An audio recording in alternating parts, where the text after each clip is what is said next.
Hello दोस्तों। आज हम चर्चा करने वाले हैं पशु परिचर भर्ती 2024 की। सबने फॉर्म लगा दिए होंगे और ये पशुधन परिचर की भर्ती है, जो कि एक पोस्ट होती है हर वेटनरी हॉस्पिटल के। सफाई करता, पशु परिचर, उसके बाद में कंपाउंडर, डॉक्टर, उनमें से ही एक पद होता है पशु परिचर, जिसकी भर्ती 2024 है। उसके फॉर्म लग रहे हैं। उम्मीद करते हैं आप सभी ने फॉर्म लगा दिए होंगे और अच्छे से तैयारी कर रहे होंगे।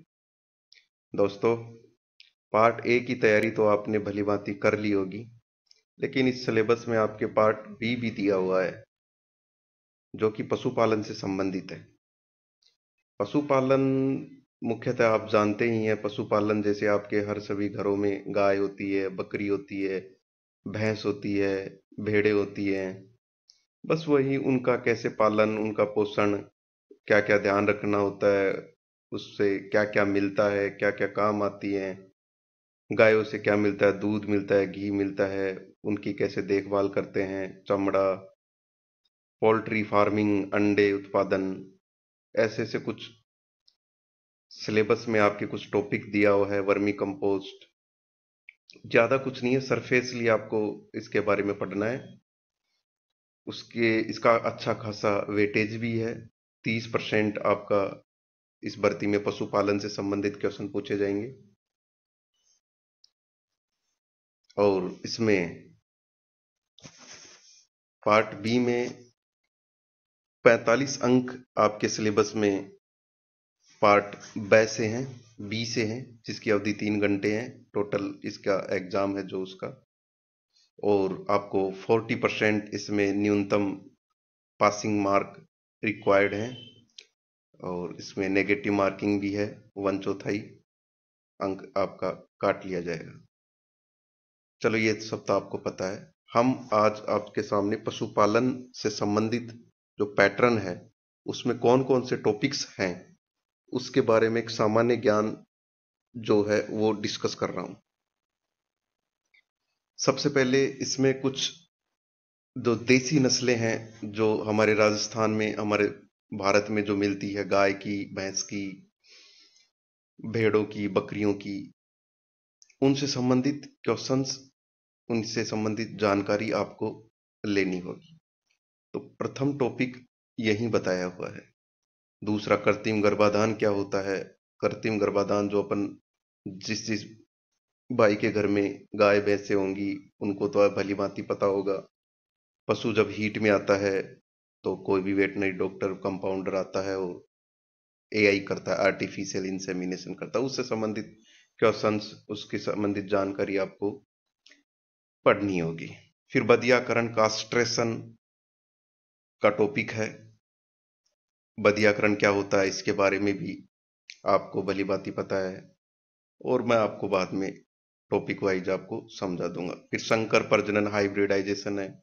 दुग्ध दोहन, दुग्ध श्रवण काल क्या है, लैक्टेशन पीरियड क्या है, अलग अलग गाय भैंसों का कितना होता है। मुख्यतः 300 से 305 दिन अपन एवरेज गाय दूध देती है ब्याने के बाद। साल में 305 दिन से 300, कोई 300 दिन है, एवरेज पूछा जाएगा 300 डेज। ये अलग अलग गायों का अलग अलग होता है, भैंसों में अलग अलग होता है। स्वच्छ दूध उत्पादन, साफ सुथरा दूध, अच्छे से बाल्टी को धोएं, सैनिटाइजेशन रखें, खांसे नहीं, छींके नहीं दूध दोहते समय, कोई पॉल्यूशन ज्यादा ना करे जब भी दूध दोहते समय, और शांत साफ सुथरे जगह पे दूध दोहन करें। ये सब बातें स्वच्छ दूध उत्पादन में, बर्तन अच्छे से साफ रखें, वो आती हैं। पशु कुक्कुट प्रबंधन, पशु जो एनिमल्स हैं उनका एनिमल फार्म का प्रबंधन कैसे करना है। उसमें गाय भैंसे कितनी रखनी चाहिए, कितना उसका स्पेस होना चाहिए, कितनी जगह में कितनी गाय रखनी चाहिए, बाड़े में उनको क्या क्या खिलाना चाहिए, गर्मी सर्दी बरसात में क्या खिलाना चाहिए, क्या नहीं खिलाना चाहिए। कुक्कुट प्रबंधन, पोल्ट्री फार्म, कौन सी ब्रीड रखनी चाहिए अंडे का उत्पादन करने के लिए, पोल्ट्री को क्या क्या खिलाना चाहिए, कितना पानी पिलाना चाहिए, कब कब क्या क्या वैक्सीनेशन करवाना चाहिए। वो सब भी कुक्कुट प्रबंधन, पोल्ट्री मैनेजमेंट और एनिमल मैनेजमेंट के बारे में क्वेश्चंस पूछ सकते हैं, पूछेंगे। फिर आता जैविक अपशिष्टों का निस्तारण, जो बायोलॉजिकल वेस्ट है, गोबर है गाय का, चमड़ा है, गाय की गाय से संबंधित जितने भी गाय भैंस से संबंधित जो जैविक ऑर्गेनिक वेस्ट है, पोल्ट्री से संबंधित ऑर्गेनिक वेस्ट है, मेन्योर उनका खाद है, और अपने जो कृषि का जो वेस्ट होता है वो भी बायोलॉजिकल वेस्ट, ऑर्गेनिक वेस्ट होता है, उसका निस्तारण, डिकम्पोजिशन या उसका वेस्ट का मैनेजमेंट है, उससे संबंधित टॉपिक है। संतुलित पशु आहार, चारा, फसलें चारागाह में कैसे कैसे चारा के लिए घास है, या फिर खेत में कौन कौन से फसलें उगानी है, उनसे संबंधित टॉपिक्स हैं। स्वास्थ्य एवं बीमार पशुओं की पहचान, अच्छा ये भी एक अच्छा टॉपिक है, इसमें भी आपको सरफेस नॉलेज होना चाहिए। और उसमें पशुधन प्रसार, वेटनरी एक्सटेंशन, गांव गांव में कौन कौन सी जानकारियां किसानों को, पशुपालकों को होनी चाहिए, वो पशुधन प्रसार में आपको पढ़नी पड़ेंगी। फिर भेड़ बकरियों का स्वास्थ्य कैलेंडर है, जो हेल्थ से संबंधित कब कब कौन कौन सी वैक्सीनेशन करनी है, तो वो सब इसमें स्वास्थ्य कैलेंडर में आते हैं। ऊन और मांस, भेड़ों से ऊन, मांस, मीट, दूध, अंडों का देश व राज्य में उत्पादन व स्थान, हाँ इससे संबंधित जनरल क्वेश्चंस आपसे पूछे जाएंगे। राजस्थान का कौन सा स्थान है मिल्क प्रोडक्शन में, कौन सा मीट प्रोडक्शन में स्थान है, ये सब बातें सरफेस आपको पूछी जाएंगी। प्रति व्यक्ति दूध, मांस, अंडों की उपलब्धता, फिलहाल राजस्थान में, पूरे इंडिया में, भारत में एक व्यक्ति के लिए कितना मांस उपलब्ध है, कितना दूध उपलब्ध है, वो वाले जो आपको क्वेश्चंस है वो देखने। प्रति पशु दूध की उत्पादकता, ऊन, कतरन, भार ढोने वाले पशु जैसे कैमल है, ऊंट है, बुलक है, बैल है, ये सब पशु आपको उनकी नस्लें वगैरह देखनी होंगी। वर्मी कंपोस्ट खाद है, केंचुआ वाली खाद है, कैसे बनती है, क्यों बनाते हैं, इसके क्या उपयोग हैं, इन सब चीजों का अध्ययन आपको करना है। पशुओं के चमड़े एवं हड्डियों का उपयोग, पशुओं की उम्र ज्ञात करना, जो डेंटिशन दांत देख के उनके सींगों पे जो है एनुलर रिंग देख के उनकी उम्र ज्ञात कैसे करते हैं। पॉलीथीन से पशुओं और पर्यावरण को हानि, पशु का बीमा कैसे करते हैं, कितने पैसे मिलते हैं, वर्तमान में कौन सी स्कीम चल रही है।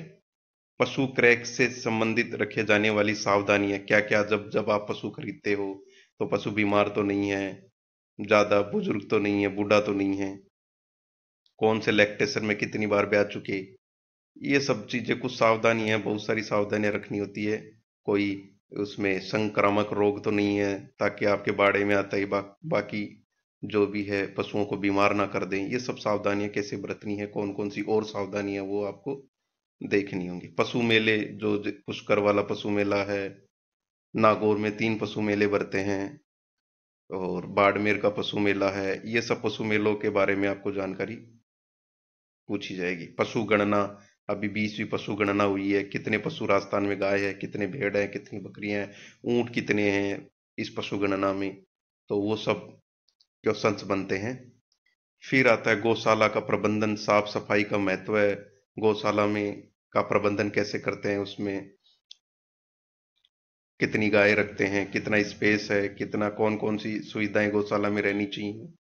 और गौशाला प्रबंधन में बहुत सारी चीजें हैं, वो भी आपको डीवर्मिंग करवानी चाहिए, प्रॉपर गाय भैंसों का ध्यान कैसे रखना है, क्या क्या चारा खिलाना है, कितने लेबर लगने चाहिए, दूध निकालते समय सावधानियां गौशाला में, गौशाला से और भी बहुत सारी बातें हैं प्रबंधन से संबंधित, वो भी आपको पूछी जाएंगी।